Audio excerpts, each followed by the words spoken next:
up here, and we're going to go through basically what it is that you can expect this evening. First, I want to welcome all of our guests here this evening, all of our attendees, whether it's your first time or your second time. Thank you for coming out, even despite the weather, because I know that the topic that we're discussing is of great significance to the community. And so we're going to make sure that we inform you as best we can, especially if it's your first time joining us, on what has been discussed. And then later on, as you can tell in your agenda, we're going to have a breakout session opportunity. So for anyone who's watching on TV 18, YouTube, Facebook, please be engaged with us. I'll make sure as well to provide you all with my contact information if you haven't already gotten it, so that you can contact me after the workshops if you are to have any questions. So we'll go ahead and get started. So if you're not already aware, we do have our speakers for this evening. I've already introduced myself, but we also have the city manager, Mr. Jonathan Evans, who's going to be presenting. In addition, we'll have Dana Nottingham, our presenter, facilitator, and advisor for this project.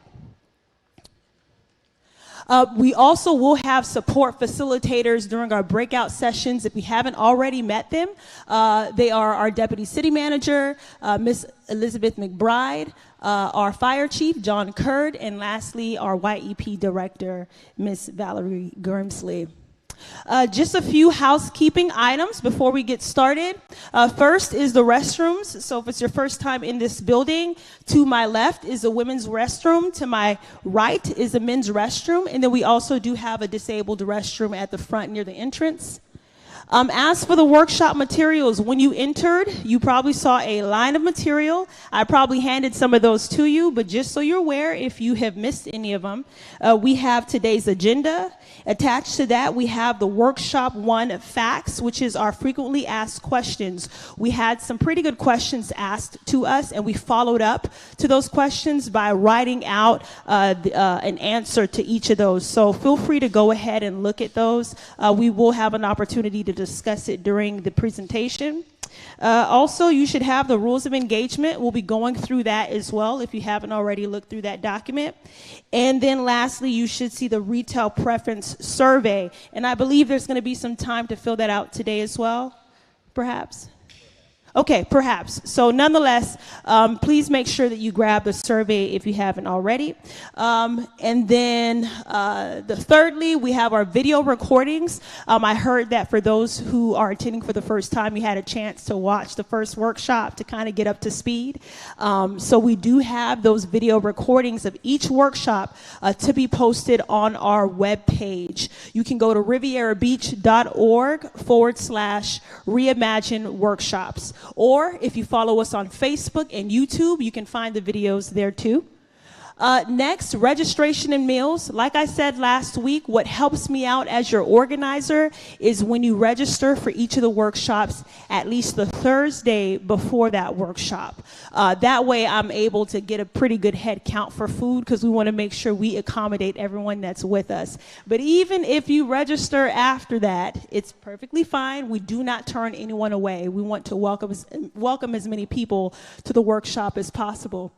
And then lastly, there's going to be opportunities to ask questions throughout the presentation. This is your workshop. We've organized this opportunity, have been very intentional about it, because community input is going to be critical in moving forward projects of this size and this significance. So with that said, I'll go ahead and hand it off to our first presenter this evening. And just a heads up, so if it is your first time, or if you were with us already, we're going to be recapping a lot of what has already been said, just to make sure everyone is on the same page. So if you've already heard the information you're going to hear during the beginning part of the workshop, just know we're doing that to bring everyone else up to speed, and then we'll get into the rest of the agenda. So without further ado. Slide of answer. Thank you, thank you. All right, good afternoon or good evening, everyone. Thank you so much for taking the time to be here with us today as we talk about Reimagine Riviera Beach. For those of you that this is your first session, thank you for coming. For those of you that are returning, thank you for coming back and bringing some additional persons with you. So the intent behind this workshop is to get community input and feedback as to where we place our facilities and what we want to see in our community. At the end of the day, wherever we place these facilities, we have to realize that we want to create a sense of place. We want to create something that you can be proud of, but staff is entrusted with the responsibility of putting all the collateral and information together, but it's the community that's going to see this project through. I know that a lot of you have been in these seats before, and you've had conversations as how these facilities come to life. But I can assure you that this particular elected body wants to see these facilities come to life. We have to be proactive, we have to be aggressive, and we have to get community input. As we move through the presentation, I'll share with you some of the challenges that we have. Everyone that has visited any facility in the city of Riviera Beach knows that that facility is not the best representation of Riviera Beach.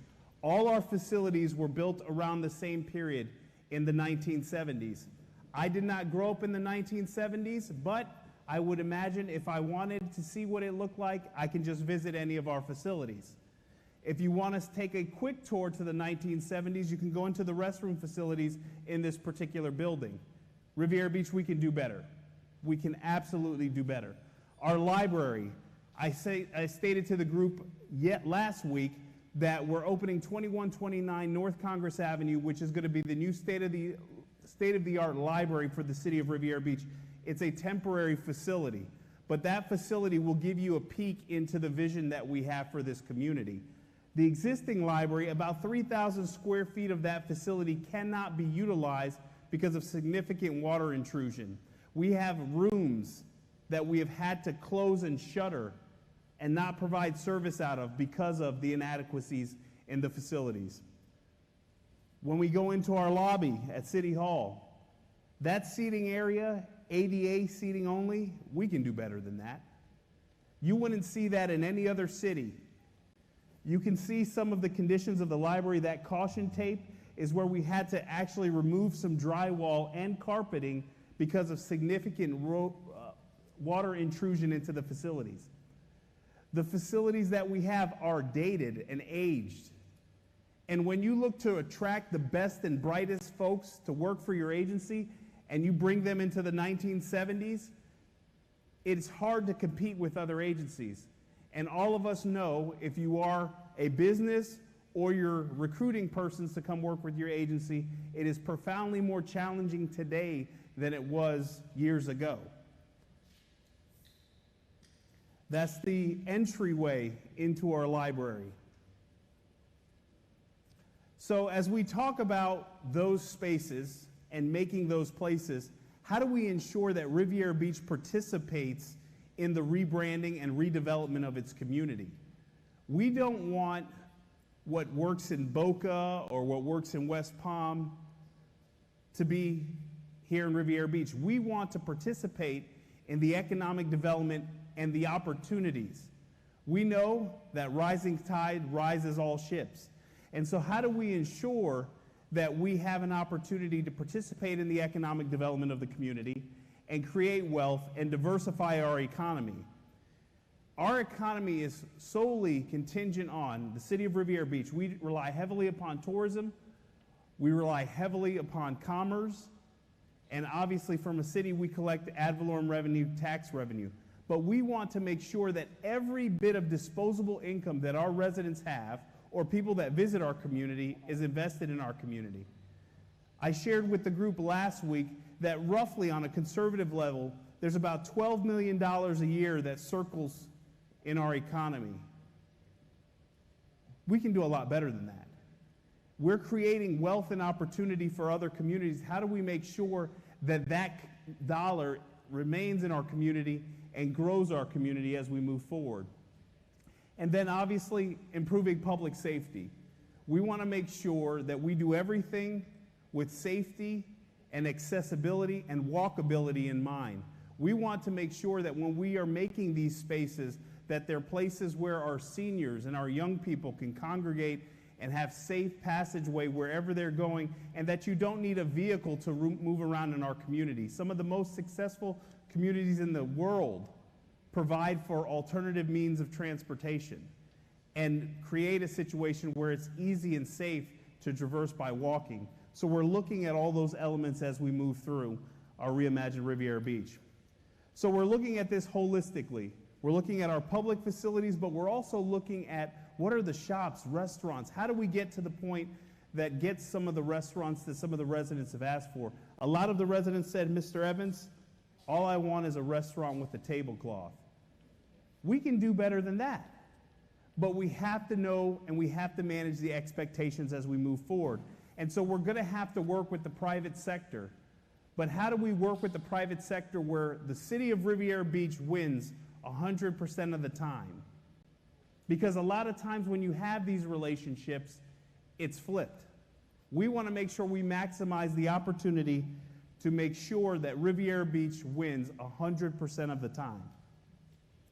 So these are the fine elected officials that I have the opportunity to work for, but the elected officials have tasked staff with saying, let's move forward, let's get some input from the community, and let's see what the community input and feedback is with regards to these facilities. Looking at it holistically. Let's not look at it, build a station, build a city hall, build a library. No, how can we build a place where conceivably you can walk in and you have a meeting with the city manager and you can stop for coffee, you can drop off dry cleaning, you can go grab something to eat after your meeting. That sense of place. But we know we're going to have the community's input and the private sector to help facilitate that.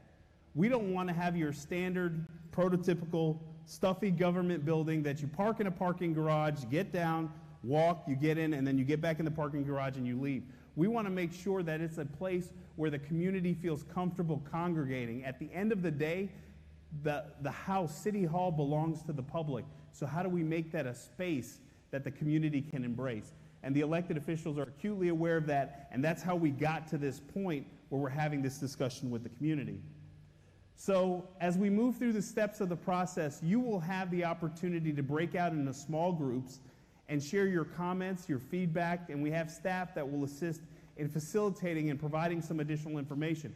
But I cannot emphasize enough the importance of hearing from the residents directly as to your pros, your cons, your perspectives, because at the end of the day, the elected officials are going to have to make $100 million decisions that are going to outlast their term in office and some generations. Because these facilities should last 50 to 60 years plus. So these decisions that elected officials will be making in the present time are so important and so critical as we move forward. But at the end of the day, we need the input and feedback from the community. So my job and my responsibility is to get all the information and all the feedback that you all provide us in these series of workshops and then present it to the council. So we're going to be talking about conceptual designs. We're going to be talking about obtaining community feedback. We're going to have subsequent follow-ups. So this is not the last time that you're going to hear from staff. Once we get additional feedback from the board and we move forward with some solicitation documents, and then we get further along in the process, we're going to have subsequent discussions with the community because we want this to be a collaborative effort. I assure you that if all of you came to a council meeting and you said to the city council, we want to move forward with X location on X site on X day because we want to see these projects would happen because the community is so important to the elected body and they want your input, your feedback as they make some of the toughest decisions that they'll ever have to make. And we know invariably there's going to be folks that are not going to be in support of these endeavors, but they need to hear from you. Good, bad, or indifferent, your input and feedback is so critical. So this is the sequence of events as to what will occur today. It'll be a little bit of tweaks and modifications that will occur. You'll hear from our presenter, Mr. Nottingham, that has an extensive experience in regards to projects and activities such as this. But the most important fact of this particular agenda is going to be those small group breakout sessions. Those are safe places that you can share your ideas, your concepts, your thoughts, so we can move this agency forward. So before I go ahead and turn it over to Mr. Nottingham, are there any questions or things that you need clarified from last session, or things you want to know getting ready to go into subsequent phases of the discussion?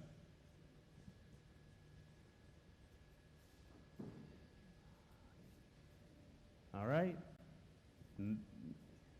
No questions. All right. So I have the distinct pleasure of working with Mr. Dana Nottingham, that has extensive experience, like I said, in bringing some of these projects and initiatives to life. He's worked in a format that has looked at it from a private sector development side, as well as facilitating economic development for agencies such as the City of Miami. So he has a wealth of knowledge, a wealth of experience, but at the end of the day, how do we make what we talk about today jump off the page and become real facilities that we can enter? And that's where we want to move as it relates to this project. So without further ado, I'm going to turn the presentation over to Mr. Dana Nottingham.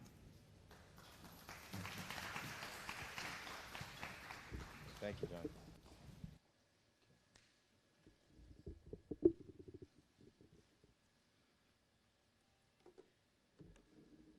Okay, good evening. How are you doing? It's great to be back on another Tuesday night and in Riviera Beach. It's almost like Monday Night Football. All week I've been looking forward to coming back and sharing with you. How many of you were here last week? That's great. So it's almost like almost half and half. So that's really great. So bear with me. In the beginning, I'm going to repeat a little bit because we have some newcomers that are joining us. Because our goal is to reach a common level of understanding, and really the ultimate goal is to get on the same page. All right, as the manager said, this is a very complicated project, and we have to lock in and move out. There's no opportunity to do what I call the Michael Jackson. You know, you take 2 steps forwards and do a moonwalk back. No, you have to lock in and you have to move out.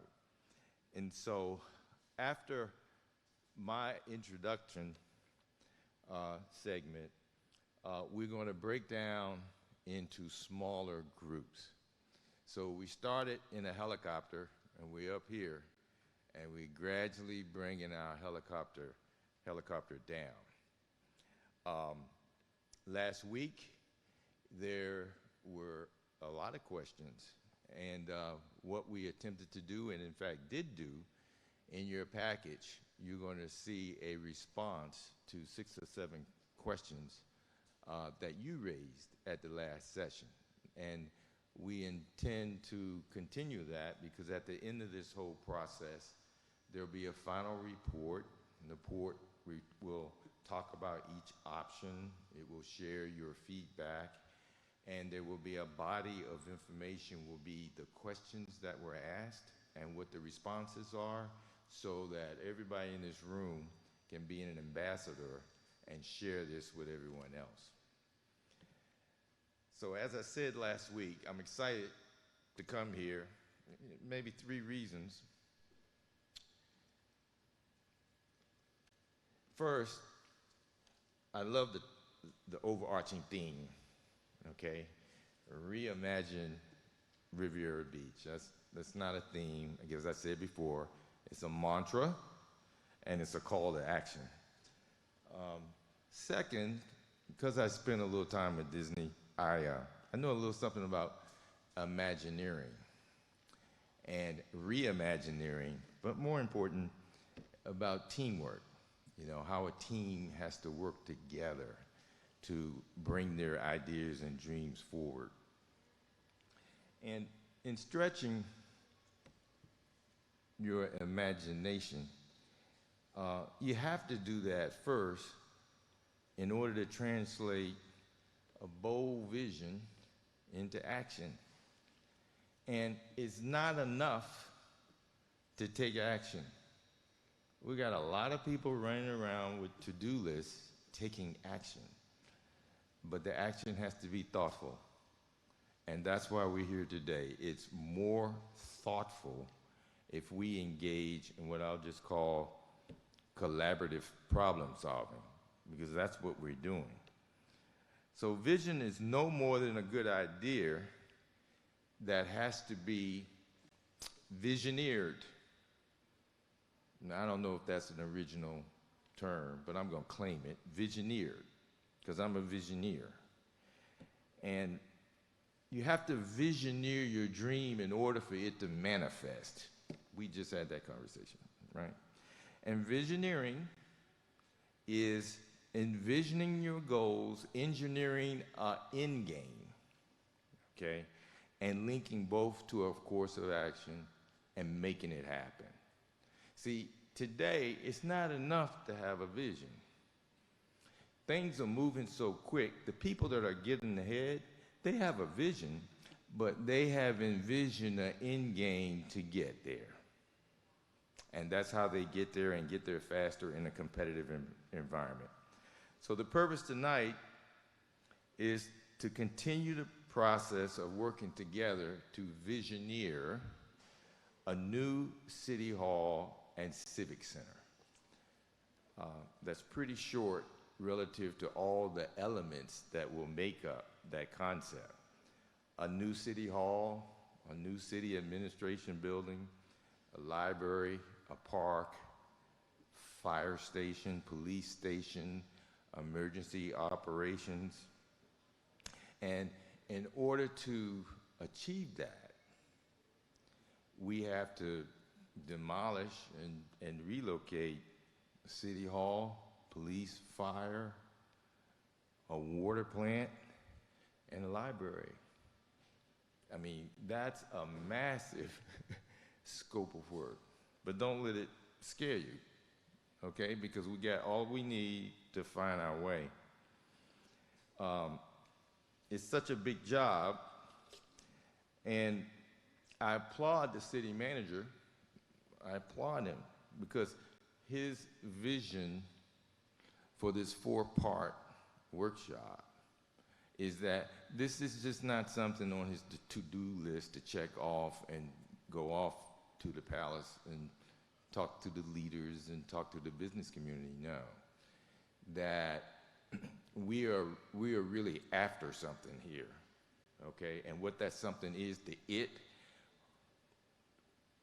we have an organizing framework for what we think the it is and what we need to do, but we're gonna figure that out together, okay?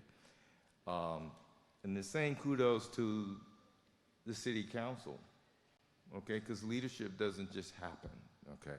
It was a priority of this city council to not just scratch the surface, but let's get into the breadth and depth of things. That's what we're doing, and that's why we're here, okay?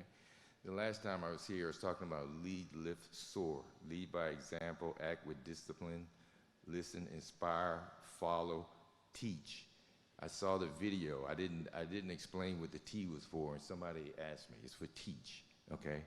And then soar, align, strategy, organization, action, and results. That's why we're here. Everybody here, you coming here is an act of leadership, of you taking ownership, of really meeting destiny halfway. Destiny is not gonna knock at your door. You gotta meet it halfway. So, remember this slide?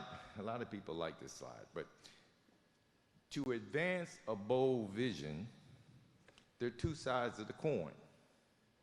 There's always a challenge and an opportunity. That's in your personal life, something that's you think is a challenge and an issue, and it could be the biggest opportunity of your life. And on a project of this size, with so many moving parts, we're talking about the need for a holistic approach versus an incremental approach. If you're in a situation where there's a lot of fragmentation, the more you have an incremental approach, it usually leads to more fragmentation. And I will tell you, I've worked in 8 urban markets, okay? The cancer, that's a strong word, the cancer of community transformation is fragmentation. And that's why we have leaders. So we can talk about a holistic approach, but let's take the helicopter down. What does that really mean? And it really means that we are in search of a comprehensive investment and revitalization strategy. That's what we're doing. We're not just looking at one piece of the puzzle. Now, let's break down comprehensive revitalization strategy, okay? Let's just peel the onion back. And first, let's talk about strategy. The difficulty of redevelopment is it's three strategies that have to happen at the same time. I call it R1, R2, and R3. Reinforce, revitalize, and restructure. Reinforce is build on your strengths. Sure, if you're weak in something, you need to improve on it, but never ignore your strengths. It's in your business life and in your personal life. Your greatest area of growth will be in your strengths because there's a reason you're strong, okay? And that is, and a lot of times people are strong is because that's where they invest their time. And why do they invest their time there? Because that's where their purpose and passion is. Never ignore your strengths. And I'm talking about city building now. Now, 2, reinforce. Maximize untapped potential. We know areas of the city that are strong and have greater potential, especially if you look at it localized and you lived here a long time and you're like, oh man, I can see this, and that on that street. Well, why? Okay? Because you know the market, you know the people, you know access, you know what's going on. So that's an area that has untapped potential. That's just waiting to be revitalized, to be maximized. That's R2. R3, probably the most difficult one, is fix what's broken. Okay? As human beings, we have a hard time of fixing what's broken sometimes, okay? But fix what's broken means sometimes you have to break out. You got to break out of what I'll just call status quo thinking, what you were doing 30 years ago, and applying the same thing to today. And we were just talking about this. The past are memories. The present is what you experience. This is the present right now. But the future, you don't go out and find it. You got to create it. You got to create it. And that's the spirit in which we are here tonight. So, strategy, now let's talk about partnerships. Okay, and as I said before, the city manager, you know, he has a difficult job because people talk about public-private partnerships, but it is more complicated than a public-private partnership. There are 4 partnerships that have to be aligned to do both things: public-private, public-public, institutional, and community partnerships. All 4 are equally important. I used the example last week of the 4-piston car. Okay, so if the community's not involved, and we're running around on 2 or 3 pistons, 2 or 3 cylinders, and you know what that's going to do? It's going to strain the engine. It's going to be a bumpy ride. You know, you may get to your destination that you thought you were going to get there in 2 years. You might get there in 5 or 6 because you're running around on 2 pistons. All right, but the community. Why is the community so important? Easy. And everybody has this on the front of their brain. We just don't think about it all the time. You're the voters, right? You agree with that? Okay. You're the customer. The government serves who? You. And guess what? all of this we are planning, private sector development and so forth, you're the customer for the businesses that we're trying to get to locate here. So that's why you're one of the 4 cylinders, and it's just the way it is. The community just has to be involved. The next is execution, okay? Procurement, design, construction, financing, both public and private, and operations. These are program elements that any government and any business has to consider, because a government or business, a simple way of describing it is it's a delivery system. There are multiple moving parts. Each department in the city is like a big gear, okay? And all those gears have to align and interlock, and they have to move together in order to execute. So put all of what I just said on the same page, and you see there's the potential for many gaps. Many gaps. You have the partnership in red. You have the execution in money green. And you have R1, R2, and R3 in blue, okay? So in order to get all of those to align, we need a model. We need a paradigm. We need an organizing framework. Call it what you want. We need a new way of looking at the world and solving our problems in order to make all this work for us and not against us. Because when it works against us, guess what happens? The cancer of fragmentation will take you over, right? There ain't but 1 or 2 ways to deal with cancer. And so paradigm power is what I'm talking about. Paradigm is your worldview. Paradigm is a way, a model, an organizing framework in which to solve a problem. And later in workshop number 4, we're going to talk in a little more detail about what we call a P3 model, public-private partnership model, which is a model of design, build, and financing. So the P3 is holistic, design, build, financing, partnerships in one model, okay? To help us deal with this complexity that we're talking about, an organizing framework. So here's my football analogy. Vision will get you to the 50-yard line, but execution will get you in the end zone. My estimate right now is you're probably at the 40-yard line, okay? And you have, 6 steps. But that's not 6 steps to complete the project.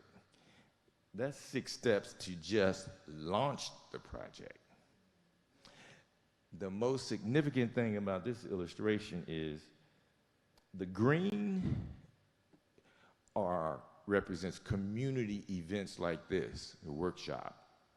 The blue represents city council review and approval. So the manager's intent going forward is before we get to the blue, that the community has an opportunity in these forums to give input and guidance. And he is certainly committed to making that happen and to documenting it so it will help the leaders take decisive action. So are there any questions? No questions? Yes, ma'am. She's coming.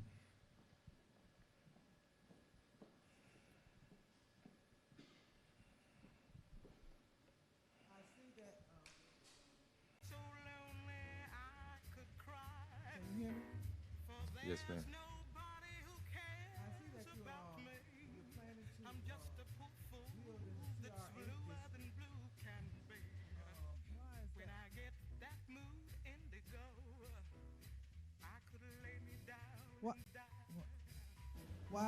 why? It seems that the building that we're trying to do is in the CRA district. I thought the CRA is supposed to be making the city better.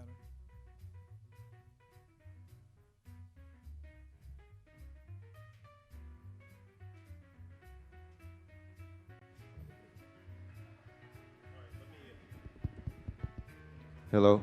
Yeah. So, as it relates to the facilities, there's no particular place that we've cited facilities. They're all options. So we're asking to get feedback from the community as it relates to the options. So one of the options that's before the group to discuss this evening is a facility, whether it's a city hall or library, another facility on Broadway. There is no prohibition or no issue with regards to citing a city facility or city hall in the CRA.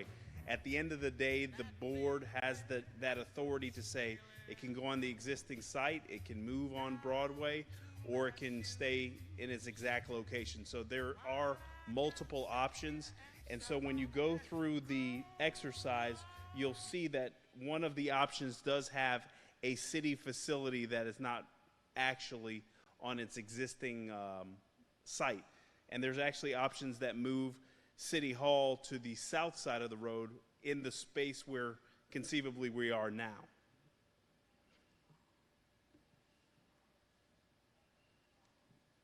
Is there follow-up or? Okay, these are just options that we are actually reviewing. And then the site over here where you put the facility, what is going to happen to the gym? So if the overwhelming site that the community selects is that City Hall would be placed here, then obviously we would have to look at a new location for our Wells Recreation Center.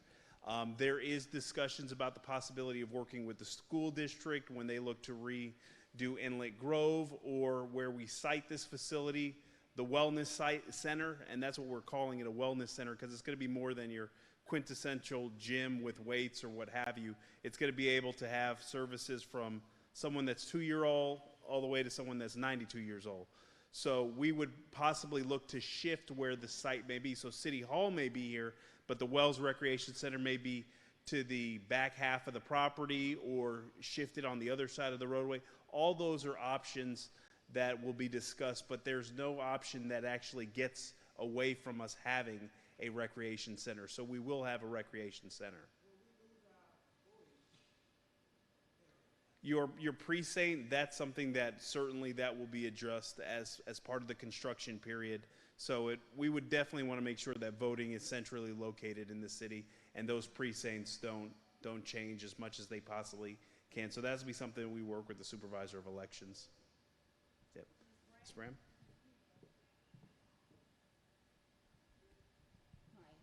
Hi, good evening. I attend Liquor First, and I'm here tonight. Closer.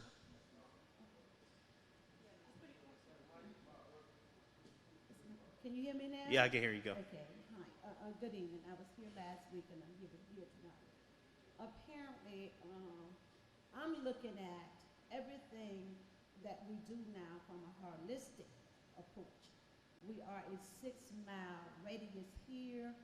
We had property that was all out by steeplechase, all those areas there. And previous boards that sat here, they sold us out. So residents, we are cramped in here. So I'm looking at where we can build at, where we can expand at, from inside this radius that we have been boxed in. We are also have developed homes along the Broadway corridor. We know that all over our boxed-in area has to be built in order to accommodate from the boxed-in areas that we have been given, not to our design, but as a resident and other residents. We look at all of these things, and I'm asking everybody that has a meeting of the minds to look at where we at, how we live, what we can do with what we have been given. Not of our taking, but as a resident, and it is new residents that have moved into this city, and I have met a couple of them 2 months ago, 6 months ago, so they see the potentials of this city here, and they would like to see other than where their box areas are. So I would like for the general public to, like I say, to have a meeting of the minds here, because we have to build. We have to build. It's not what we build, but it is how we build to include and make that inclusiveness so that we that live here, we that comes here, that can see that all over the city here, it has those potentials, and our leadership will take into consideration how we can build and what we can build to make us the best city to live, work, and play. I've been informed today over 1,000 people a day, plus in county, moves into Florida. Not just Florida, but all over these counties here. Why? I'm not going to go into detail with that, but I know that. But we as a city in Riviera Beach, we need to do the same thing. And we need to take that open mind that we are boxed up in here.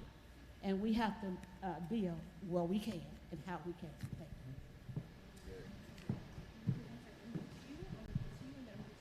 And then we have one over here too.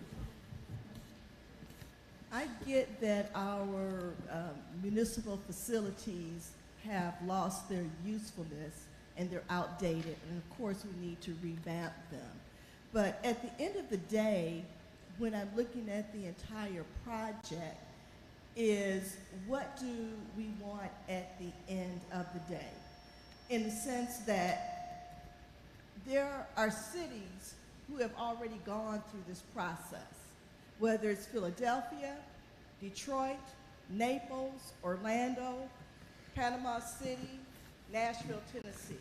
They've gone through this exercise, and you know what? They got it right. And what I'm saying is that we are going to put our Riviera Beach flavor and flair on this. However, the best in class, that wheel has already been created. So at the end of the day, when we get to where we need to get, we need to be able to validate what our objective or our plan is to make sure that we're doing it right, because we have templates that have done it right.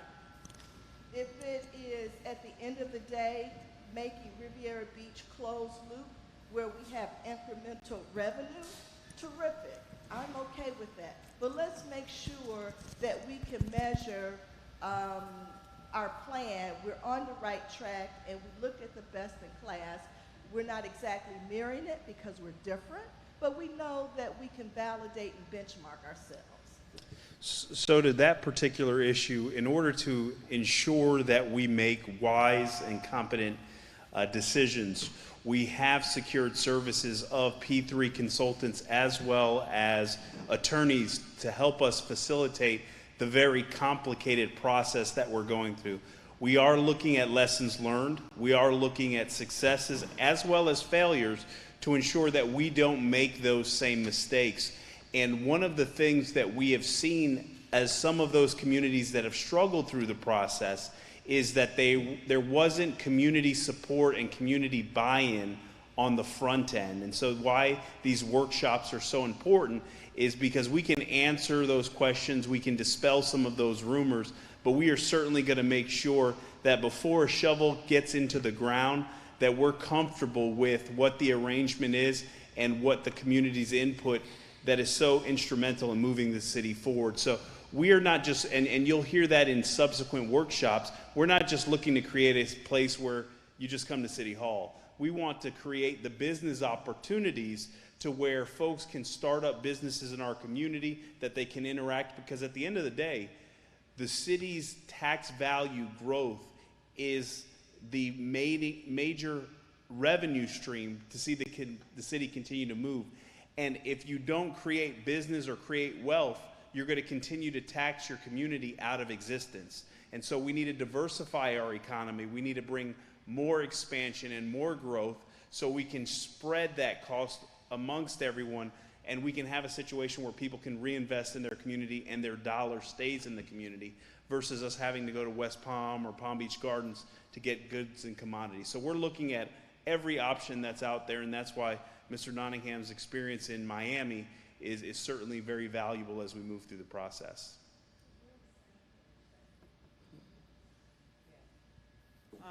Mr. Evans, I know it can be done to revitalize, you know what I'm saying,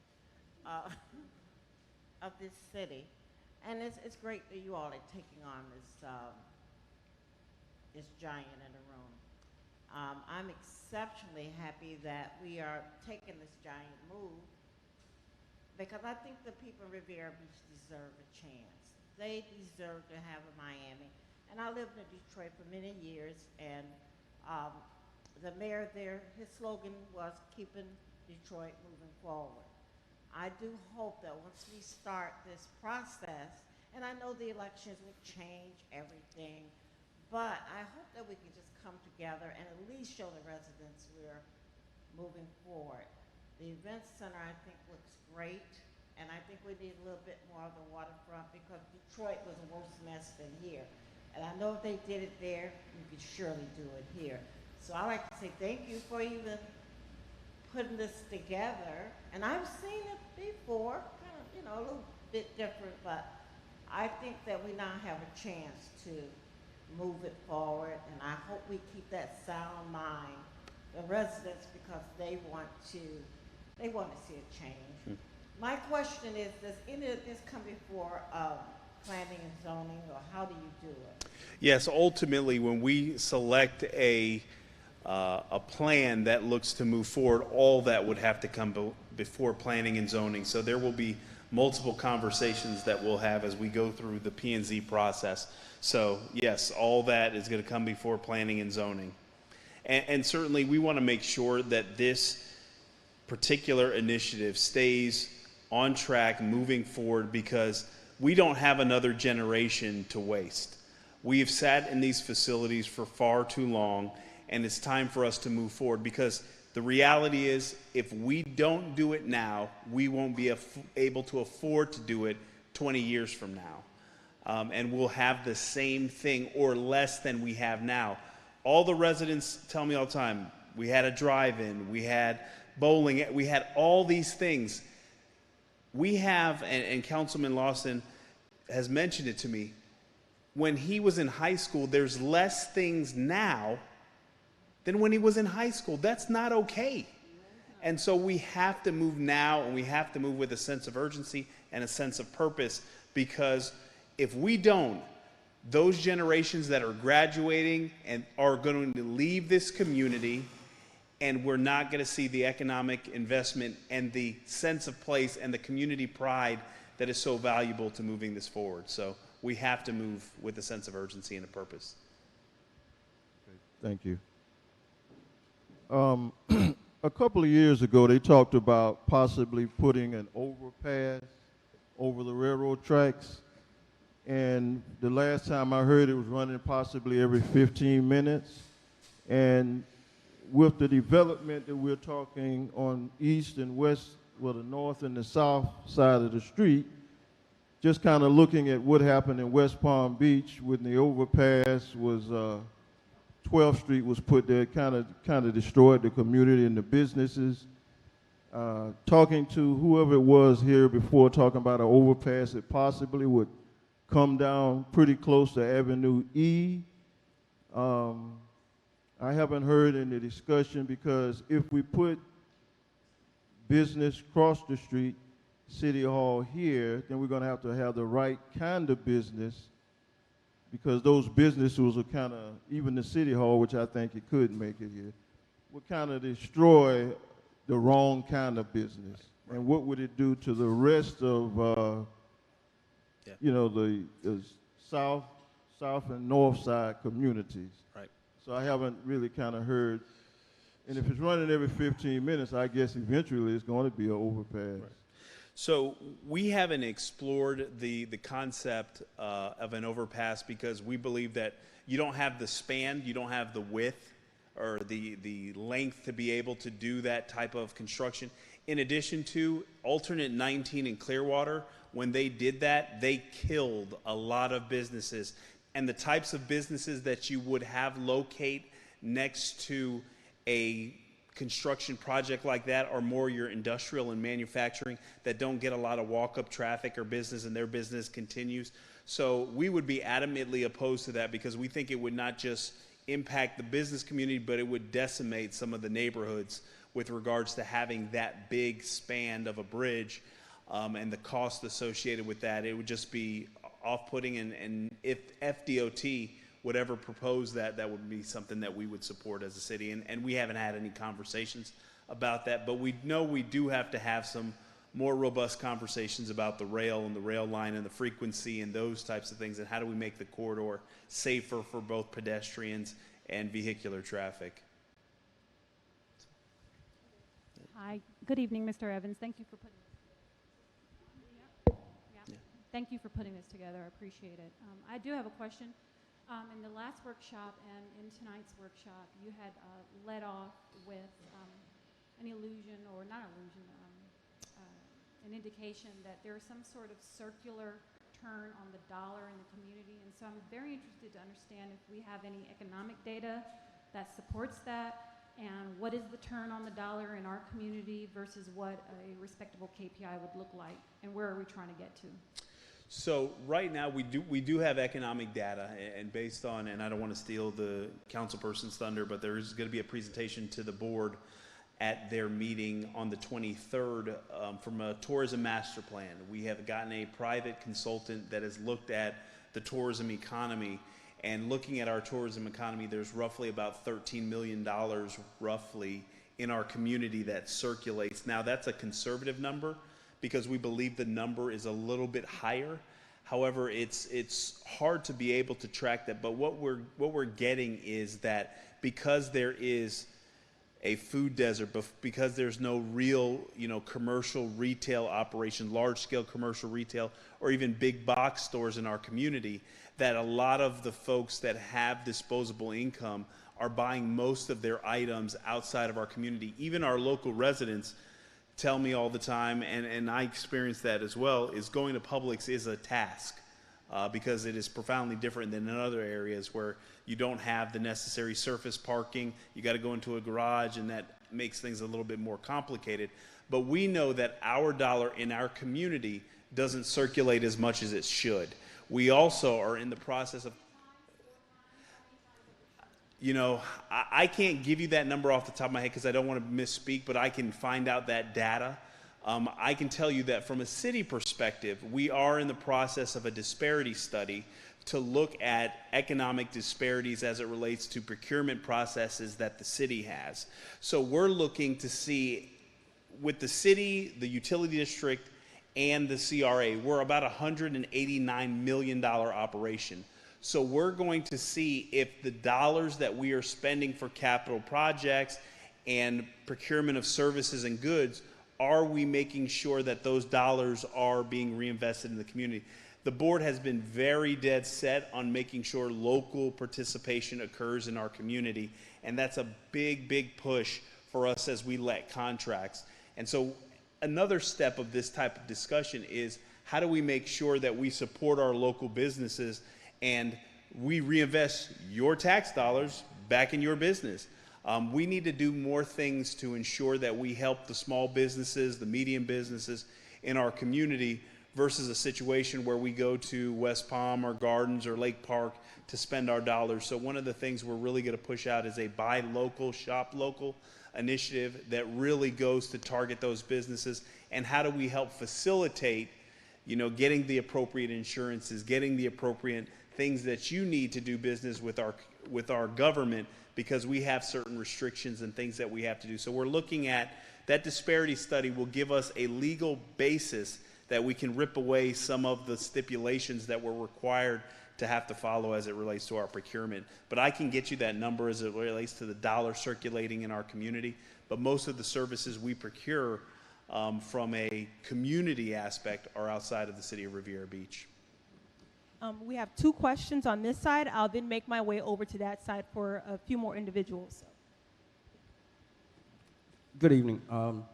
My question is based upon Ms. Bram's comments. We are pretty much kind of locked in as when it comes to development in Riviera Beach. And my only question is, I see the diagrams there in multi-levels. What is the discussion of the height? So, and that's a great question. One of the things that we're talking, since the land use on those particular sites are community facilities, we have a lot of flexibility as it relates to densities and intensities in that particular portion of our community. So one of the things that we would look at is if we have a discussion with the private sector and say, okay, we need these facilities constructed, and in return, we're willing to have a conversation with you about the possibility of developing residential or commercial or what have you, we have the ability to allow for higher densities and intensities, because the more densities and intensities we allow if we get into a relationship with the private sector is the lower the cost would invariably be for the city or the taxpayers. So that's something that we're acutely aware of, and we are going to be having that discussion once we get into phases of the development. Good evening, Mr. Evans. My question comes from Mr. Nottingham's football analogy. I would like to know, where exactly is the city? Are they in launch mode, or how far are they away from execution? Can you? So if you could, I didn't hear like a portion of the question. How far we are from?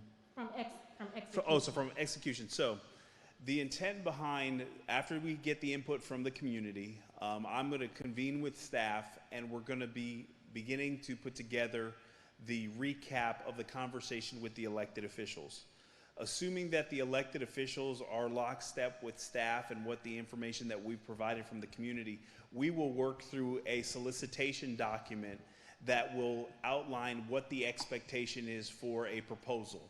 So once we get to a situation where we get a good input and feedback from the community and the board provides us impact, we're then going to go out to the market and say, okay, these are the parcels, this is the land use designation, this is what the community has said, here's the workshops, here's all the information that we have. Now let's get solicitations and feedback. So once we get that feedback, and we're looking to be able to complete the solicitation towards the end of the summer, and then assuming that the private sector is probably going to need a couple of months to have the document to be able to provide some substantive information. So we're probably going to get some really good information probably in the fall towards the first of the year, that we'll get some information and feedback and at least be close to getting solicitation documents in as to where the market is on certain facilities and what the potential costs can be. So we're going to move as quickly as we possibly can, and also depends on the selection that the community comes forward with, because that can accelerate or decelerate the process depending on the information. Yeah.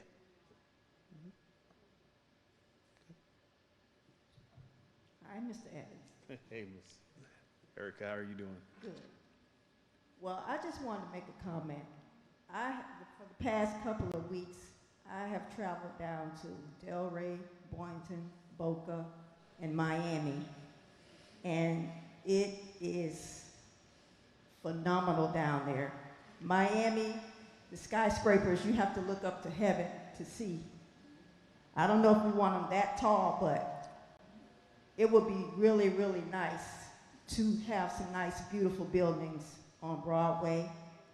And I think that mostly we need to focus on tourism, being that our city has been chopped up back in the day, and we can't really do too much with putting Targets and Home Depots there to circulate the money around in the city.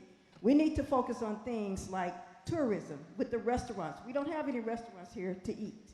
So I think that I looked at Delray. Delray was the perfect example of what we need. We have the beach, And we need to develop everything around water, especially the hotels, the restaurants, gift shops, maybe some little clothing stores, and then our small businesses. I think that'll be a good idea. If we can focus on just tourism, we can develop easily with the condos, everything, so we can have people walking around, circulate, and we can get our money that way, because I don't think we're going to get circulation from box stores that we can't put in the city.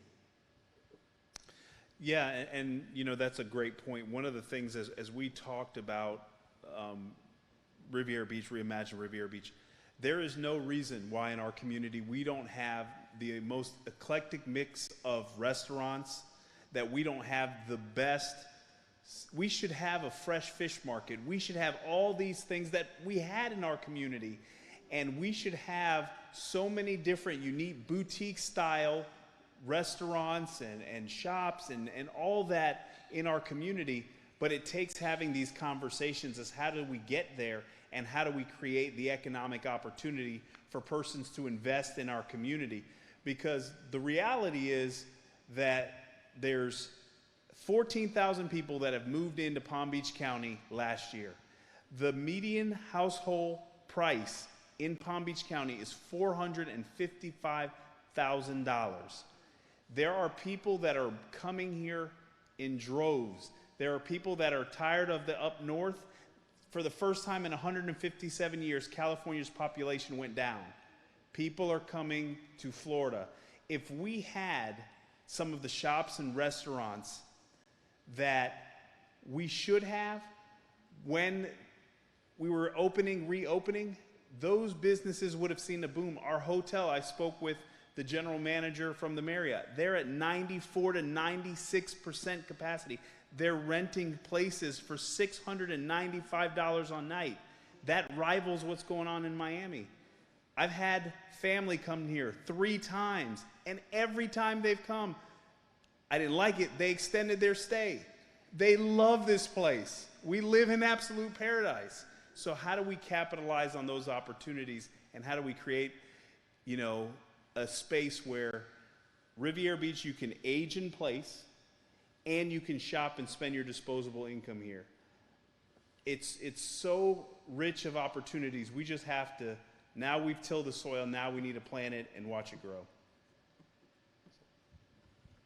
Hey, good afternoon. I have a question with regards to the citizens. So you wanted the community feedback. So my question to you is, at some point, can we get like the pros and cons or advantages and disadvantages of having these locations at A, B, and C, and kind of give that to the residents so that they can make a more informed decision on these projects? So when you do get in your small groups, there will be a facilitator, and they'll provide you some insight and some perspective.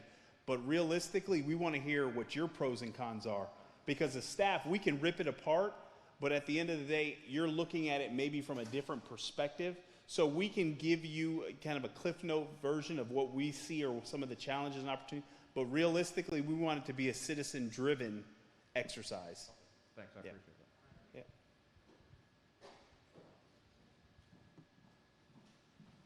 Hello, I'm really excited to see this forthcoming for the city. I'm a young generation, I'm 35, and I'm super excited, but my question is, what happens to the inner city here? What happens to the inner city? So what we envision is that if we build this core and these facilities, that our neighborhoods get stronger and our neighborhoods get better. At the end of the day, when we look at this and Reimagine Riviera Beach, we want to utilize this platform to not just request but demand better educational opportunities for our young people in Riviera Beach. We should have, if we're the best waterfront city in which to live, work, and play, we need to make sure that our neighborhoods and our schools are the best for those kids. So we have to look at how do we create that core, and then how do we reverberate in the neighborhoods. Our intent is, as we look at this plan, that we can't have all these beautiful facilities and have poor drainage on our streets, have parking issues, have code compliance, have high grass, it's just not going to work. So we have to look at it holistically. And so I can tell you one of the things that we're looking at is our roadway infrastructure, our water infrastructure, then our distribution lines, then our community aesthetics. So this is not something that we're going to focus on the frilly stuff and we're going to eat off of the dessert tray, but we're not going to eat our vegetables. We know that in order to have the community that we want, we've got to make sure we get into the neighborhoods and that the neighborhood feels part of the redevelopment that occurs. Because if that doesn't happen, then it's not sustainable and it won't happen. So to your point, this is the item that we're talking, but staff is having the conversation and the board is having the conversation, is that the entire community, from the neighborhoods all the way to the business cores, see an improvement in the quality of life. Thank you. Two-part question. I'm just curious to know what city or cities we are modeling, are we looking at for our future home or what have you, building? And second part is what are we doing as it relates to city facilities on the west side of Riviera, far west? Will there be any city representation as it relates to buildings or facilities as well? Thank you. Okay, thank you. So as it relates to the facilities and the facility space, we have limited property that we already have under our control. City facilities and where they go, invariably, we own the property, and that's why we're having the discussion. When we look at property acquisition, it gets very expensive when we look to acquire parcels, and what happens is governments acquire parcels, but they never get rid of them. And so then we take valuable real estate off the tax roll, and there's an adverse impact associated with that. We are looking at, as we see some redevelopment that's occurring in our community and even our station that's on a fire station on Military Trail, those facilities are going to be facilities that when we look to make improvements, there may be a situation where there is another type of presence as it relates to a substation. We're also thinking about recreational amenities. Where are strategic areas to acquire recreational amenities? So we're having that discussion at the staff level because we know we need to make sure that we're well represented because we don't want folks to feel like they're alienated and outside of what we're trying to do.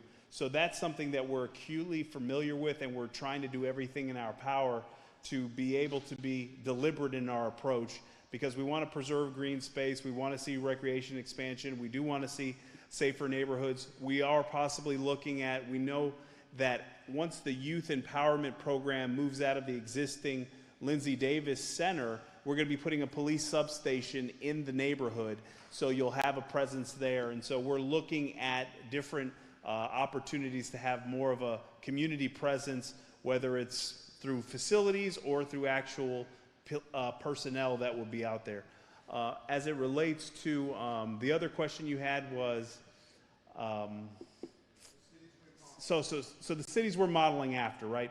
So when we had the discussion at the staff level, we looked at, hey, if it's a blank canvas and we wanted to look at this, let's look at Miami, let's look at the Orlandos, let's look at the other areas that are thriving, Sarasota, Naples, Daytona. You're also looking, the other areas that I'm also pulling on is even planned communities. You have Baldwin Park, Avalon Park, you have Celebration. What are making those communities unique, and what's making those communities tick?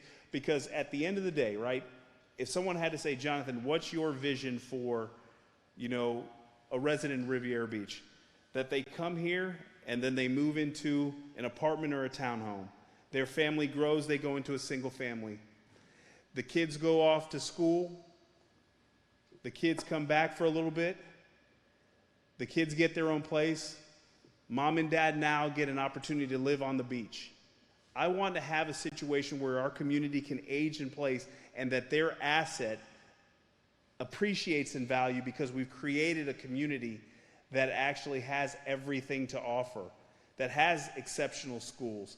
The biggest economic driver is location, location, location, check. We got that, right? Parks and green space, educational opportunities, and shopping. Nobody, and I'll say this, I love my public safety guys, and I love my utility district guy. Nobody moves to any community because of exceptional police or fire services or because of great, wastewater services. That's the reality. They move to those communities because there's a sense of place. There's those other amenities out there. So we have to look at it holistically, and we have to make sure that we partner with the school district and the county, and how do we advocate more for our community. So those are some of the things that we're looking at to be able to mirror and duplicate and learn from some of the lessons that the other communities did not learn from as they went through the redevelopment and the growing process. Hello, everybody.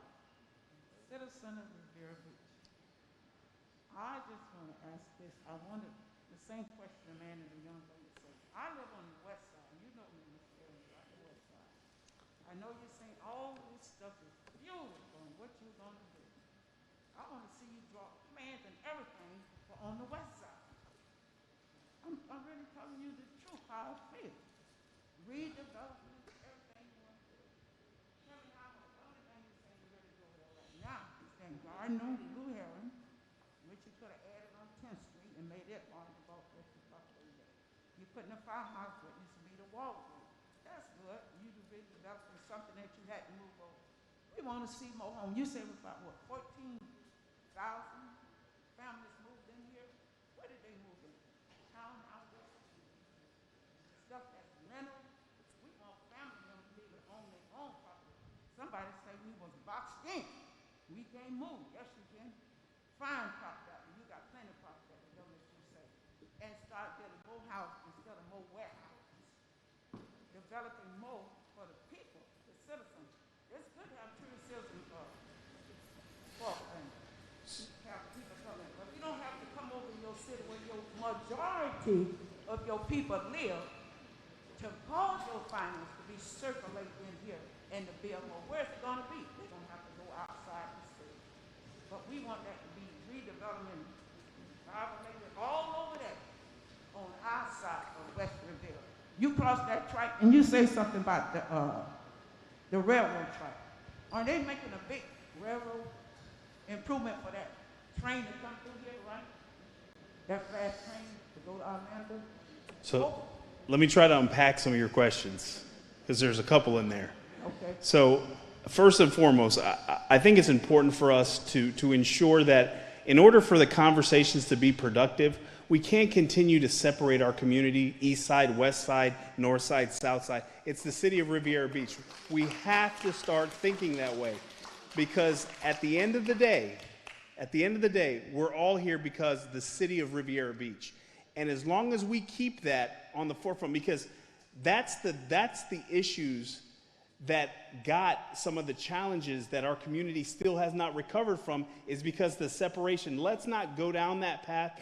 Let's look at how do we have beautiful, amazing facilities and spaces that people can be proud of to say, that's my city, the city of Riviera Beach. We can't continue to do that. We are acutely aware of making sure that there's a distribution of assets and resources throughout our community.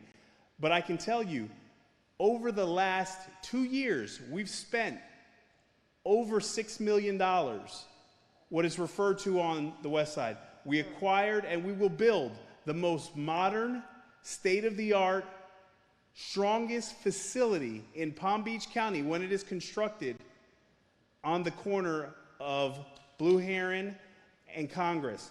We are going to be, July 3rd, we're going to be opening up a state-of-the-art library that's going to have multiple things for every resident in our community. We're looking at renovating and redoing the station that's on Military Trail. We're looking at other opportunities. The reason we're talking about these properties and these properties are in play is because the city owns the property. That's why they're in discussion. If the city owned property and had a bigger presence and the city facilities were over there, we would be having those conversations. So, when we talk about these facilities, it's not intended to divide the community or bisect the community. It's looking at how do we look at the existing facilities and how do we create a sense of place where wherever somebody lives, they feel like they're part of what we're trying to do here. As it relates to the train and obviously we're going to emphasize the importance of making that a safe zone and a quiet zone, because there is a vested interest that we have to make sure that that is as safe as possible. That's why we acquired 2 years ago the property on the corner of Avenue L and Blue Heron to relocate the utility district off a train line, because that's probably not the most optimal place that you would want to have your critical mass of infrastructure there. So we're looking at that entire space. You're going to have the city's most valuable asset, its new water treatment plant will be on Avenue L and Blue Heron. That's the most valuable asset we have. So we are making investments, but we're not looking at the investments from the prism that says, I need to put these here because of, no, we're looking at it, what's the most optimal location and what gets these facilities out of the ground, because I don't want to be sitting in those seats as a retired city manager, having the other city manager have a conversation about Reimagine 2.0. We want to get these things done. Let me get this straight with you, Mr. Evans, and everyone else there. Like, I'm not trying to divide the city. That's what's been told to me. So you got those people in position, let them know that this is what you gonna do, okay? You say you meet with your officials, y'all do that. I'm not here for the divide. I just want to make sure everybody on that side. I'm doing a thing for you. Had somebody get a calm thing on just one section of the city. Well, I live in a section where they had speed, high-speed chase. Nobody comes and do nothing. I don't have to do my neighborhood and got the people to sign up. We are not divided. We want equal parts. That sometimes don't have to be divided. You got a whole, you have to say maybe half, quarters, third, or 16, whatever. But you bring it back the whole to make it whole for everybody. And you say about the railroad thing, I talked to you about that when you first came back. I was saying, why don't we go, but you know what you told me about that railroad, that safety thing? Oh, that railroad track was here before. The city will be with every come. I don't know if we can do that. I think we can do it. If you modeling off all these things, look at West Palm Beach overhead pass. You say it's going to hinder our businesses. Well, what it's going to do for saving our lives and family members? You ain't done nothing on that way to bring that thing over warehouses. And I want everybody to know, I'm not for dividing the city. I'm for here to make us a whole city, to make sure everything is right. And please, all y'all that clap again if you like. It's not going to bother me. I'm for here, for our city, to do whatever I can. This is beautiful. You should have had plans and everything. Say, when we do what you call our main corridor Broadway and our main corridor Blue Heron, you're doing those things. You're moving things that you got money for the fire department, the library. You already got stuff for all that. I'm talking about, you say 14,000 families came in here. Where did they move? You got a new thing on Broadway starting at $293,000 for these apartments on your main corridor Broadway. 300,000, you say, mother, okay, 300,000. Where is that coming from? What if you got the bill over there? You heard somebody talk about the restaurants. You say that about 3 years ago. I was telling you right on the corner of 13 and Obama. We have other folks that would like to ask a question. Are you going to ask a question? If not, we need to continue to have we have 4 folks that have been waiting for a question. I understand your position, your opinion. First, I haven't been here 3 years. I've only been here 2 years. The other side of it is the other side. Hold on. The other side of it is the rail is regulated by the federal government. Have you ever tried to work with the federal government on train issues? I have. It's a daunting task, and sometimes it takes a year to even get them to respond. So we're certainly making sure that we can do everything in our power to regulate that as best as we can. But again, that's outside of our purview. To the main issue, as it relates to Riviera Beach, I'm the city manager for Riviera Beach. That's not district, not east side, west side, those types of things. I'm saying that we have to if there's an issue, we need to talk about the issue. That's it. We don't need to reference where it is or how it is. let's talk about let's work on the issue. If we utilize east and west, it doesn't bring us any closer. We've gotten this far, but we still have, I don't want to sit here and have, others have had to have this presentation. I don't want to have to do this presentation again. I want us to have the presentation the next time in one of these facilities.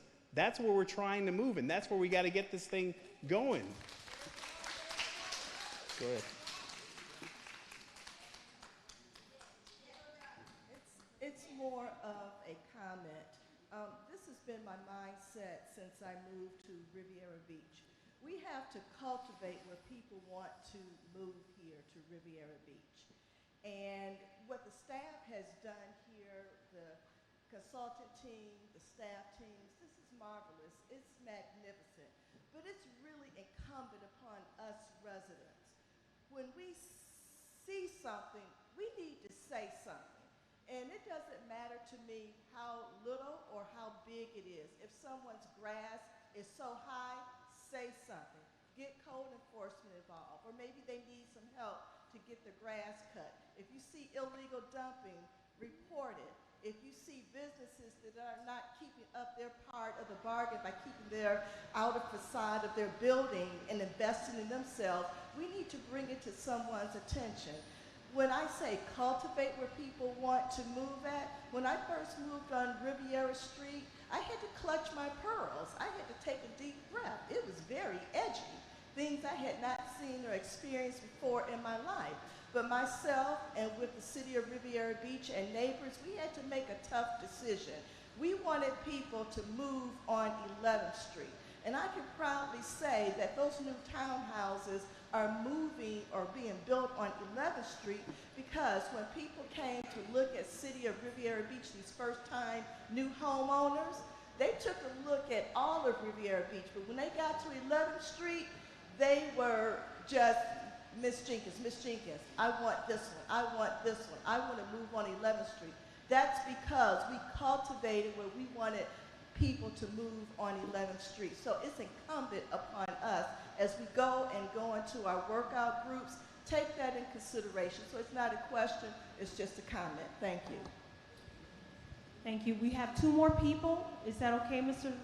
Nottingham? I know in light of time, we want to break out and everything, but just two more hands. So Ms. Brooks, and then I'll end with you, Ms. Bray. Okay, I'll be as brief as I can then. Let me just offer a positive comment, and that is this. You know, we're here to talk about a vision. And the good book says what? That a city perishes without a what? A vision. And that if you got a vision, what do you do with it? You write it down and make it plain. And that's what's presented here tonight and the other day. We're making it plain. It's an opportunity for you to express yourself in terms of how do we make it successful. And we've heard interesting comments tonight. But I also just want to add, someone asked a question about what city are we modeling after. Well, Dana and I go back to the time when I was the chair of the CRA here. And Tony Brown, who was our CRA, who really first got this moving, we traveled to cities, to destinations that we wanted to see what is the theme that makes it successful. And most of the time it had to do with, in attracting businesses, is pedestrian traffic. So now we're on the right thing here in our city with the houses that are now being constructed and approved on Avenue E. Look, businesses will know that we are having pedestrian traffic that will come over and you know, patron the business, and those things are important. The economic engine of our city is what? It's going to be the redevelopment of the marina. And so there's going to be opportunities for jobs, and that's how we're going to get people excited about coming to our city. Businesses, you know, there's a goal for how do you attract business and how do you attract homeowners. So all of these things are going to come into play, but for right now, we're talking about looking at the options. Get excited about the options. Put your opinion in about the options, and let's just move forward. So that's my comment. Thank you.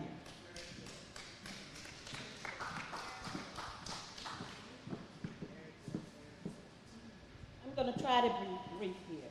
I'm going to state something to you, the city manager, CRA manager. You were not here. A question was asked about the bridge. That, you don't have to worry about that. We tabled that. Not tabled. It's a no deal. Why? Ms. Graham, other organizations and groups, we were at the port. That was part of the port outline before widening out of MLK then, because it was conducive to the communities over in that area. So you can get with the port, because the question was brought up about the overpass. And we said no. The communities that we have here in this box area, we will not allow that. So the port, you can get with the port on that. Another question was, who are we modeling after? I'm going to say I'm modeling after the uniqueness that this city has, Riviera Beach has, the beach, the marina, the port, wealth that other major cities just clamor and wish that they could get their hands on to.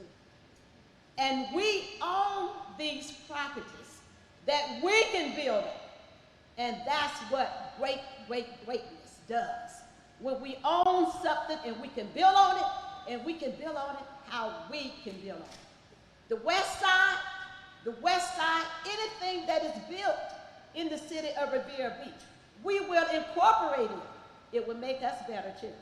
On that Congress, I'm so glad to see a brand new fire station being built up from the ground. That library, it is other things that when we build on these properties that we own, we as residents from on the west side, we can all have a stake as a buyer. I am so glad to see visitors here that has taken an interest. Is it okay if I give Mr. Anderson, Dr. Arthur Anderson over there a shout out? Good to see you, Doc. Miss Bonnie Lawson, good to see you. You all got the college. New residents here, new residents and stuff back there. I'm glad that you have come because you are interested in what we are doing here. So I wanted to say that, and you can get with the point about that, and you will resolve that. So. And certainly, just to wrap that up, at the end of the day, we want you all to be community champions for this initiative. Jonathan cannot carry this initiative forward and cannot execute this without the community's buy-in and support. That's a reality. The reason that we're having this conversation is to get your input and your feedback, because these are your facilities. We, as staff, are the custodians of the vision, but at the end of the day, the vision belongs to the community, and so the community has to buy into it and share the vision and share the passion, because that's what's going to move it forward for subsequent phases and subsequent generations. So the task and the responsibility is certainly within the purview of you all that are here this evening, and certainly, again, the challenge is bring folks back next Tuesday for more discussions. But I think at this particular moment, Mr. Nottingham will probably share with you kind of the rules of engagement as it relates to separation into the groups and then starting to have the conversations. And then your facilitators will help move through the process. All right. Listen, I see all of you, okay, and I feel your energy, okay? So I feel like a coach, okay? And this is the deal. We're at halftime. This is our team. We're going to break up into small groups, okay? I don't ask for much, okay? But I want you to do me a favor. I want everybody to stand up. Okay, I'm the coach, I'm the quarterback. Jonathan is the coach, and I call him the player coach because he rolls up his sleeves with his team. Now, is everybody here? Okay, when I count to 3, I want you to take 3 deep breaths. 1, 2, 3. 1, 2, come on, 3. All right, now I want you to do one more thing. This was an awesome conversation. Don't think it wasn't an awesome conversation. When I count to 3, I want everybody in this room to repeat after me. And what I'm saying is this: the time to be more awesome is now, okay? On the count of 3, because the cameras are listening, the people are listening, this is a positive thing, okay? The time to be more awesome is now. 1, 2, 3. Let me have it. The time to be awesome is now. Let me do it one more time. Come on now. Bring it to me. Come on.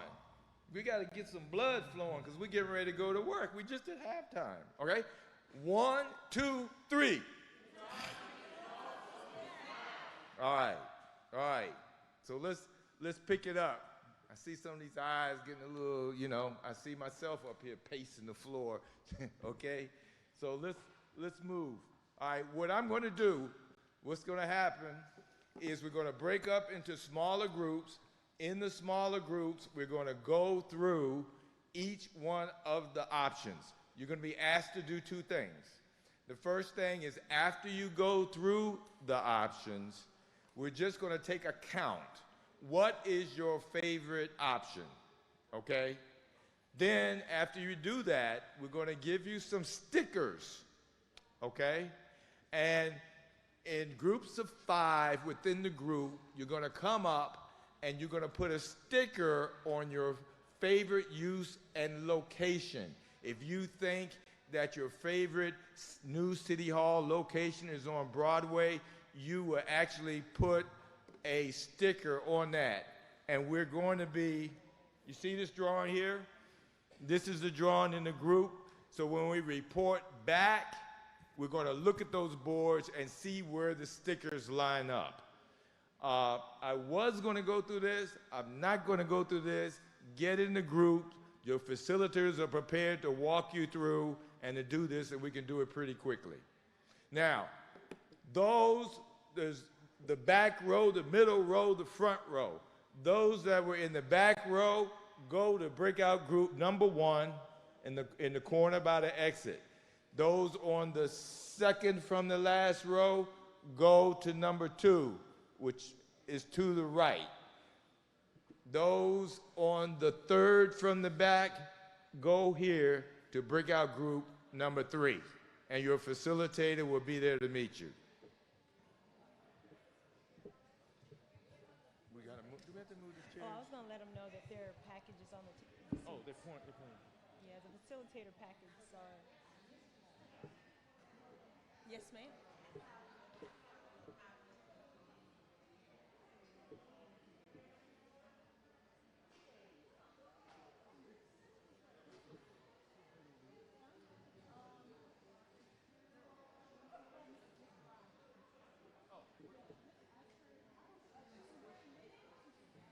Hold on 1 second.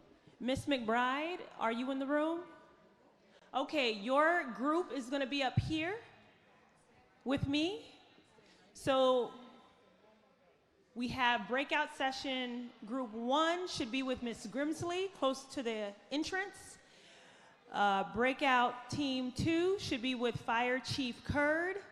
And breakout group 3 should be up front here with Miss McBride. And each facilitator should have their bag of supplies on a seat. There are also clipboards. Please make sure that you go through your bags. They do have the stickers that the attendees will use when making their choices. Yeah, oh. And there are also group sign-in sheets. So if the facilitators can go into their bags and into their folder, please make sure to have each of your team members sign in. Yeah, sure.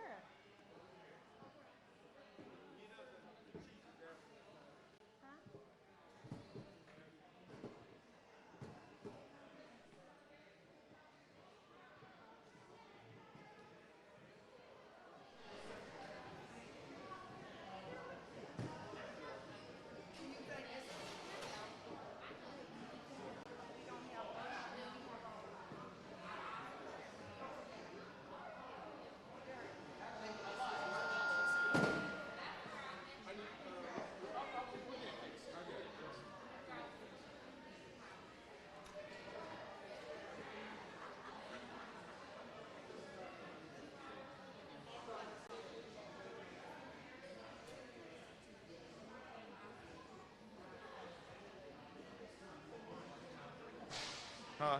What?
Jonathan's the coach and the player coach. Speaking. Okay. Got it. All right. Thank you, sir. All right. These work sessions, as we suspected, are very interesting. And what we're going to do is we're going to have each of the facilitators report back. And what they're going to report is they took account, A, B, and C. They're going to give us a number for each one of those. And if there were any exceptions, like we prefer C, but with this exception, they're going to note that. And they're also going to note any critical questions that came up in that group. So we're going to start first with Ms. Grimsley. You're lucky.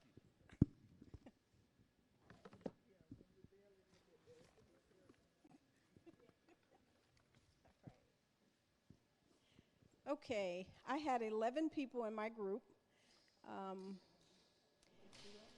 The overall count was 10 for option C, but there was some exceptions for option C.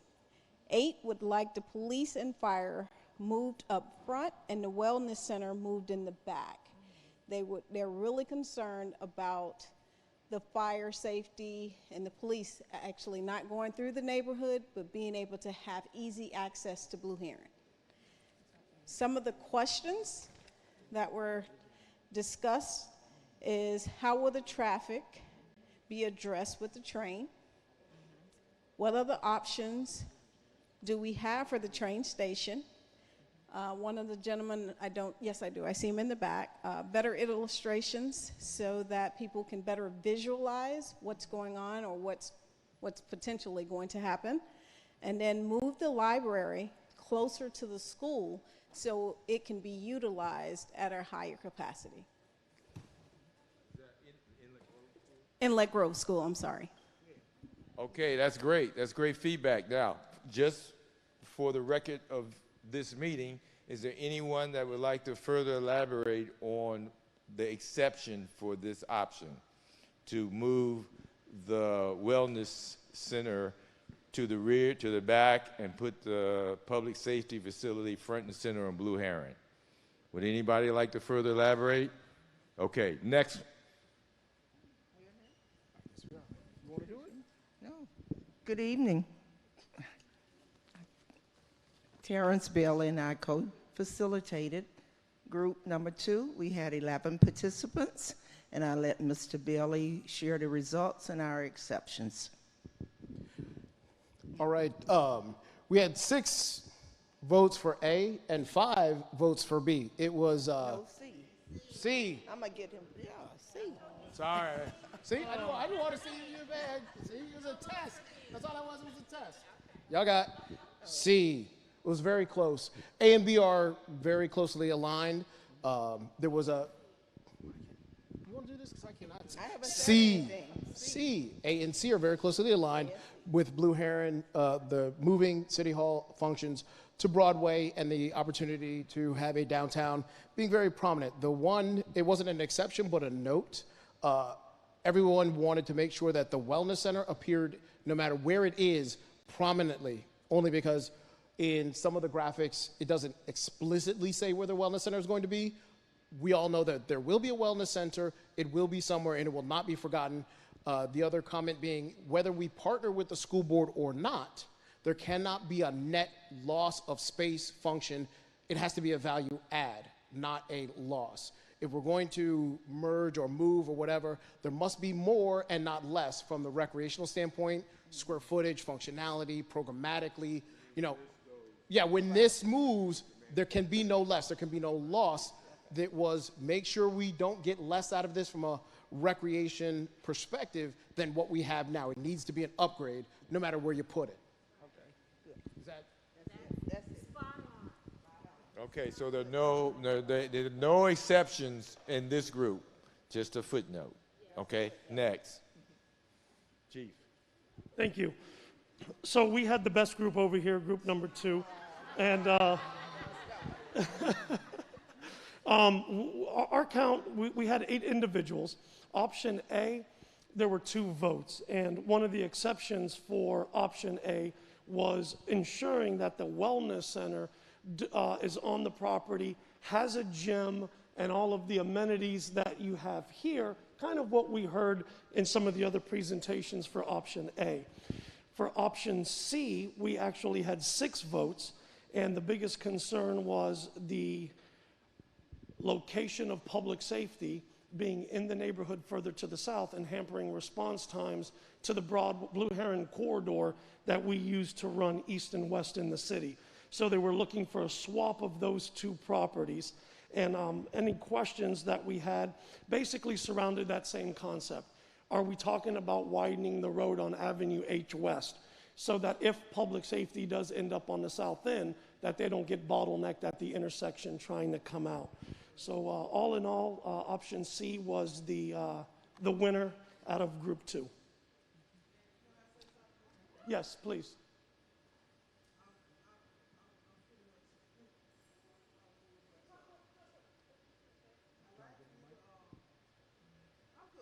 Okay.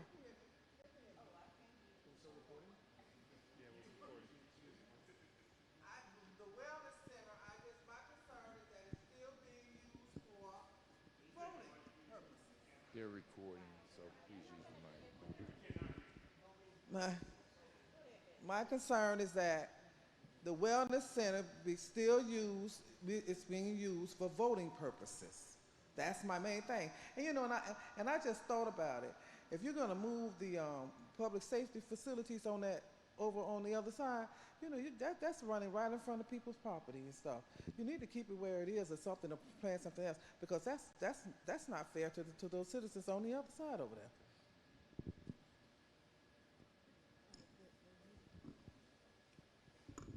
I'm glad that each participator included the wellness center, because you see the essential need of the wellness center.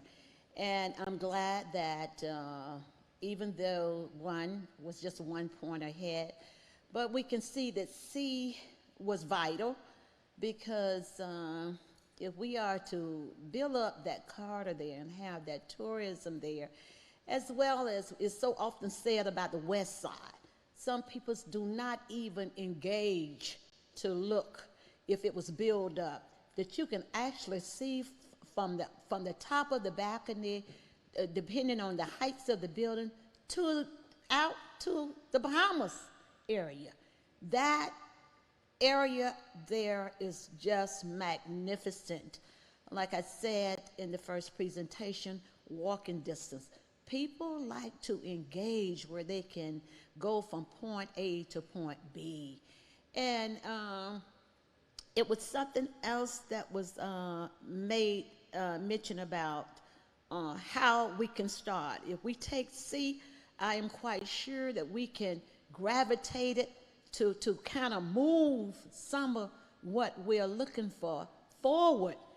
And I think it was something else that I wanted to say. You all know Miss Brown; she has her wheels just turns. But I'm just so glad to see we as residents that we are, like I said, having the meeting of the minds to move what we need to move. And I'm glad that it was vital that I think the majority does see C, like Miss Brown sees it as well. So. Whatever plan it is, we gonna make it work, because Ms. Bram say this will work here. It is no excuse here. We gonna move now, and I'm excited. I'm very excited. So, and I do thank all the staff for doing this, for engaging us. One more thing that I'm gonna say. I have sat in numerous charrettes. In my home, I have every diagram, every piece of paperwork, everything. I would not sit in another charrette again.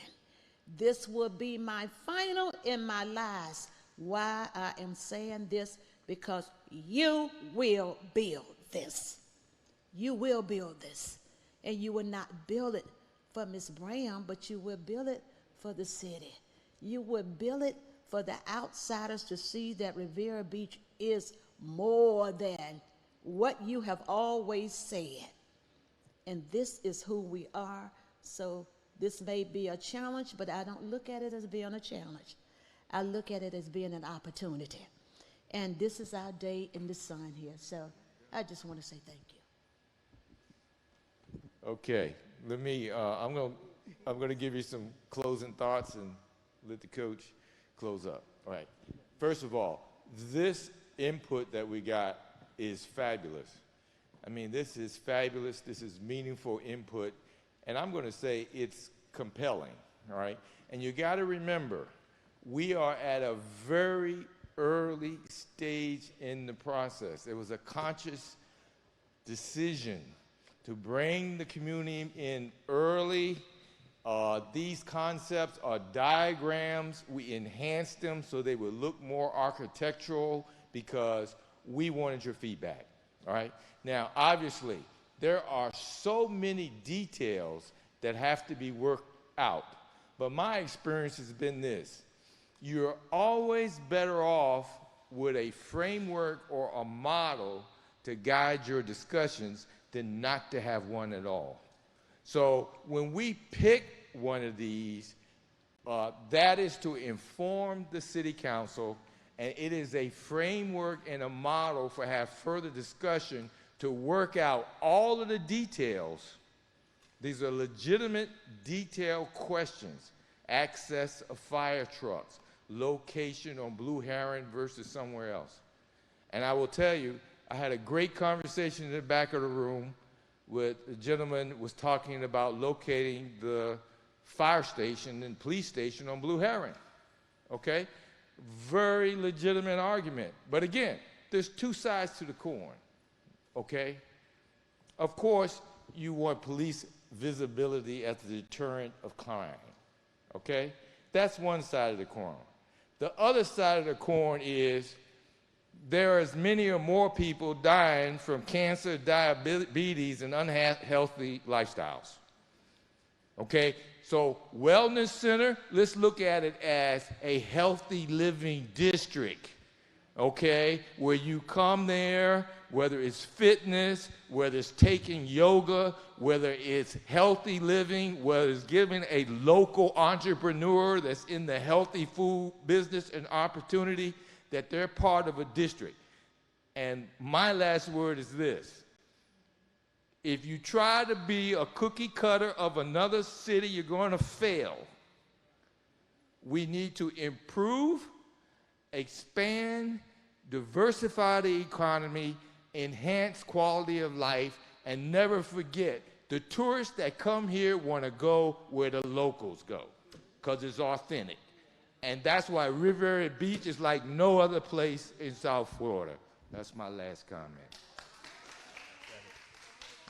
So obviously, one of the great things about the exercise and subsequent conversations that we'll have with the community is how we pay for it.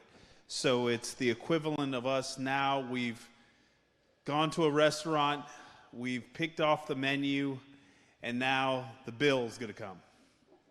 And so now we're going to have to look at how do we fund this. And so those are conversations that we have put off till the last part of the discussion, which is your last meeting in June.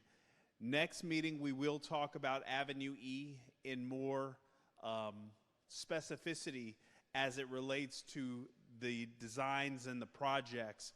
And so since there has been the movement to move towards Avenue C, I think it is, or not Avenue C, sorry, Option C, Avenue E, I think it's more germane that we have the conversation now versus us having it where we're anticipating to have it at this particular section. And we didn't want to push the community in that particular direction. But nonetheless, we're going to have the conversation because there is some improvements to Avenue E that we're looking to bring to life that can certainly facilitate the designs that you all looked at. Thank you so much for the conversation, the dialogue, the input, the feedback. Please encourage more persons to participate, sign up online. If people can't sign up online, please just come. We'll go ahead and sign you in. We'll update folks as to what's going on, and then we'll move through the information that we have for your next meeting. So I want to thank you for coming out this evening. I know Marcia probably has some final remarks to be able to say, but certainly this was a great conversation, great dialogue, and this is very exciting news for the city of Riviera Beach. And I want to thank you all for being a part of this session and subsequent sessions. And I'll leave it to Ms. Noel to really close us out. No, we're closed. Just a few notes. But just to echo his sentiments, thank you all again. There's a lot of work that was done to accomplish these workshops, and we look forward to the next two that are going to come. So one thing I forgot to mention earlier in terms of the materials we have is you walk out the door and you go back home and start your day tomorrow. Just make sure that you have one of the concept options or the alternatives. There's visuals that are on a document. Basically everything you looked at here, they're on that document. So use it as a ambassador tool when you're out there and you're talking to your neighbors about this experience that you're having, so they too can see what's going on. When I heard Ms. Bram brought a new person in who, new resident, only here 2-3 days, and she says, hey, she's coming to the rest of them because someone shared with her about this opportunity, and she's brand new. So just keep that in mind. And if anything, I'm your point of contact for the workshop. So I have my business cards at the front. Make sure to grab one. Other than that, that's it. I'm not going to hold you on any longer. Have a great night. Yeah, and if you did the retail survey, you can hand them to me right now. Mm-hmm.